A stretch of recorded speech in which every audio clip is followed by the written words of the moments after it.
Welcome, brother. I'm JK Emezi, founder and head coach at PornReboot. Now, a couple of days ago, while responding to some emails from married men who were struggling to quit pornography, I discovered a common theme.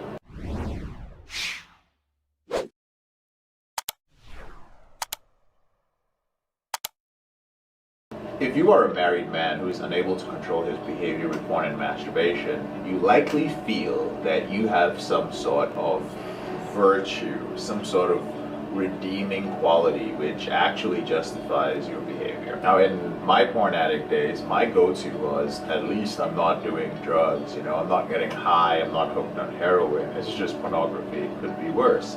But for you, it may be some variation of something like, you know what, at least I still provide for my family. I'm still working, I'm not out there not working or losing my job. Or I'm always there for the kids. Or, what she doesn't know won't hurt her. But the one justification that I'd really like to talk about today is actually a particularly dangerous one. And that justification is when you say to yourself, at least I don't cheat on my wife or my girlfriend. Now, don't get me wrong. Lots of porn addicts have sex with women outside the confines of their marriage or their boundaries of their relationship. In fact, many men who were stepping out on their partners now find it especially challenging to do so because of all the restrictions imposed by, the effect of the pandemic. But men in a committed relationship who watch pornography and never actually have sex with other women, in my professional experience, end up experiencing more pain as their behavior progresses. The emails, messages, and coaching calls with men in this category have a very predictable plot. Unfortunately, men in this category absolutely refuse to accept the possibility of the consequences I will describe in this video until it's too late. So allow me to break down why the I don't cheat on my wife or partner excuse is the most dangerous one of all.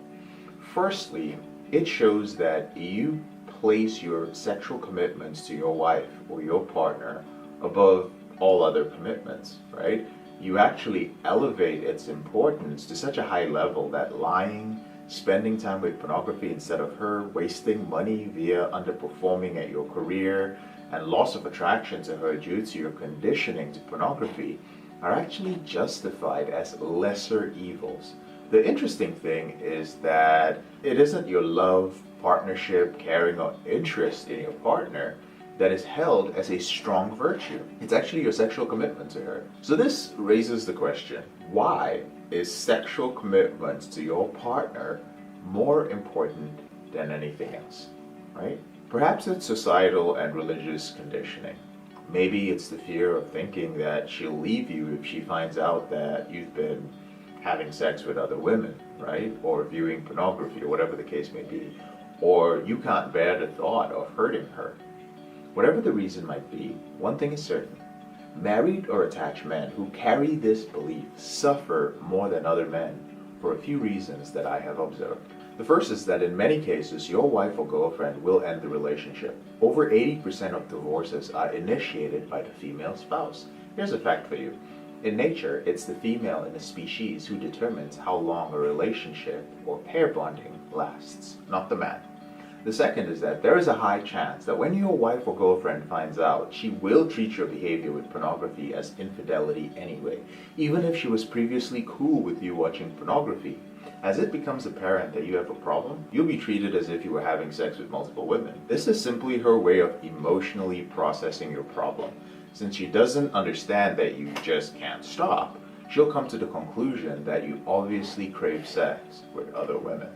And the third is that during those years of using the I didn't cheat on you excuse, you built up a serious collection of deal-breaking relationship traits, things like lying, shame, anger, secrecy, and parts of your life which did not require secrecy, manipulation and gaslighting, and that's where you manipulate your partner into thinking she's overreacting or crazy.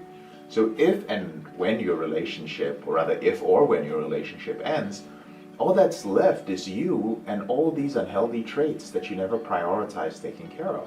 The fourth thing is that in modern society, particularly in Western countries, many women will not simply leave a relationship until they find another secure one. This means that she will stay married or with you, but separated until she finds someone else to be with.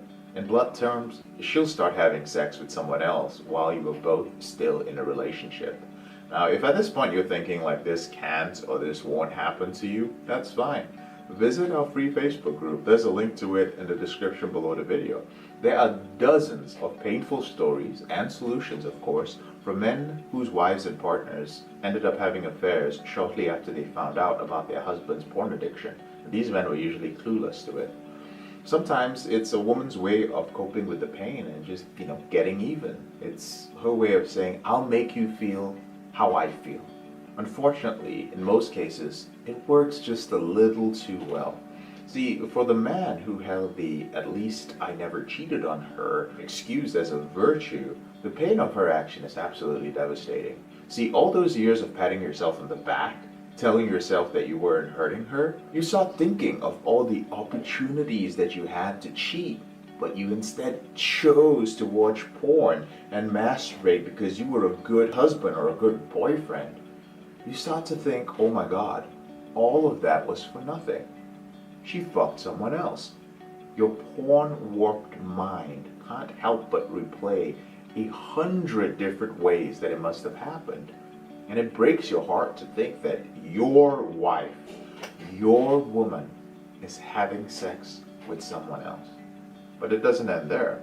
See, she's a woman, right? She's got 99 problems, but finding a willing dick isn't one of them. In your case, however, Mr. At least I didn't cheat on my wife, you may find that this isn't quite the case. Not only have you been out of the dating game for a while, but you're also a porn addict.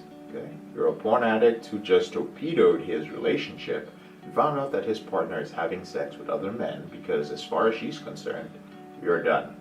In addition to that, you're struggling with PIED, porn-induced erectile dysfunction. You've lost your confidence because you no longer have the support of a relationship.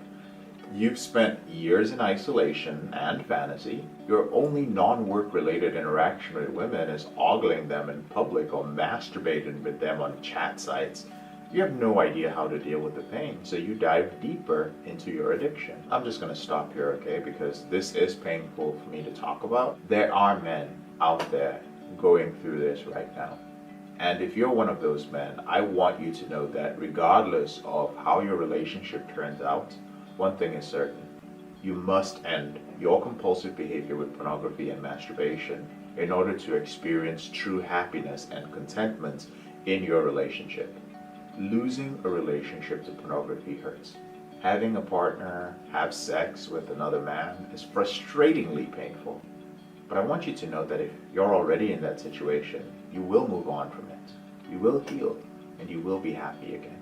Just remember that whatever we perceive to be our strongest virtue does not excuse our selfish behavior.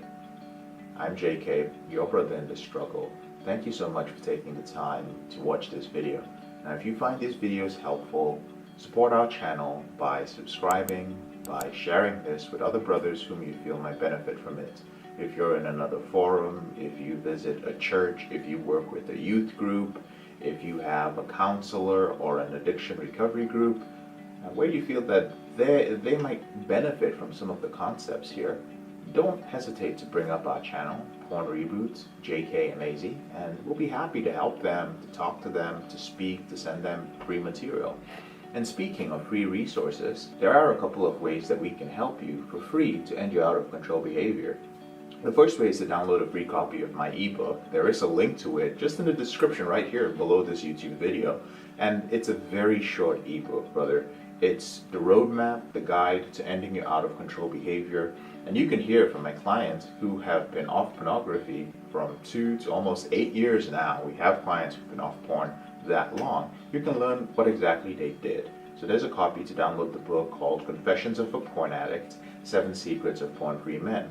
And the second way is you can watch one of my free video trainings, which is actually an extended version of the book where I dive into detail live and talk to men about all the different things that you can do to end your out of control behavior.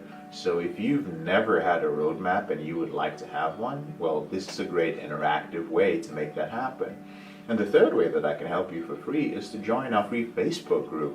We have a wonderful Facebook group where you can find yourself an accountability partner, where you can speak freely in a private environment about some of your fears, some of your struggles, and some of your frustrations. And you can be at least in a group with masculine men who are all working towards the same goal. This isn't some random, unmoderated group where everyone is running their mouth. We're very specific about the type of men who join our group, and sometimes it might take a while for you to be accepted into our group, about a week to a week and a half. Please do respond to all the questions in there. And finally, if you feel that you're at a point where you would like to end your behavior faster, you're like, you know what, I've made some progress, I've tried some different things, but I still can't control my behavior permanently. That's one reason.